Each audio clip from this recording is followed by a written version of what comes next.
Lankadahanam ballet. കളറായിട്ടുണ്ടല്ലോ. ഇവിടെയാണ് ഞാൻ 10 വരെ പഠിച്ചത്. 2 ദിവസം മുന്നേ ഇവിടുത്തെ വാർഷികമായിരുന്നു. ഞാൻ പോയി പനി പിടിച്ചു. അതുകൊണ്ട് തന്നെ വീഡിയോ ഇടാൻ കുറച്ച് ലേറ്റ് ആയി ഗൈസ്. എന്ന് കയറിയപ്പോൾ തന്നെ നമ്മൾ കേട്ട പാട്ട് ഇവർക്കൊന്നും ഒരു പണിയില്ല. 90s തൊട്ട് 20s വരെ അവിടെ പഠിച്ച എല്ലാ പിള്ളേരും അവിടെ ഉണ്ടായിരുന്നു. എന്തൊക്കെ പറഞ്ഞാലും പിള്ളേരുടെ പരിപാടി കൊള്ളാം. പിള്ളേര് വൈബ്, ടീച്ചർമാർ അതിലും വലിയ വൈബാണ്.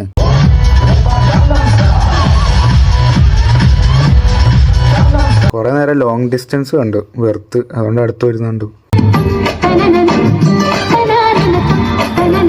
അവനവൻ ഇരിക്കേണ്ട സ്ഥലത്ത് അവനവൻ ഇരുന്നില്ലെങ്കിൽ അവിടെ പപ്പം കയറിയിരിക്കുമെന്ന്.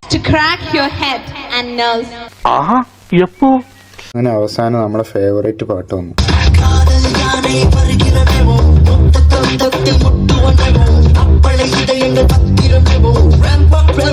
കഴിഞ്ഞു.